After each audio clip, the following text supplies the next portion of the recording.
السلام عليكم ورحمة الله وبركاته. ازيكم يا حلوين؟ عاملين ايه؟ يا رب تكونوا بخير. معاكم ايمان عبد الله وقناة متعة الطبخ. يلا هنعمل مع بعض النهاردة طبق شوربة الخضار اللذيذ ده. طبعا احنا كلنا عارفين قد ايه الخضار مهم في نظامنا الغذائي. هنعمله بطريقة صحية وخفيفة من غير اي تسبيك. هنعملها مع اللحمة النهاردة. هنسلق اللحمة والخضار كله في حلة واحدة. بس يلا قبل ما نبتدي انزلي اعملي لايك وسبسكرايب لو لسه اول مرة تشوفيني، وفعلي الجرس علشان يوصلك كل جديد مننا اول باول. ويلا عشان نبتدي في الخطوات بتاعتنا.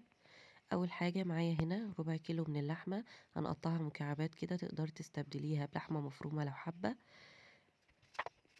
هنجيب بصلة متوسطة ونبدأ نقطعها تقطيع ناعم زي ما انتوا شايفين. تقدري تضربيها في الكبة. ومعايا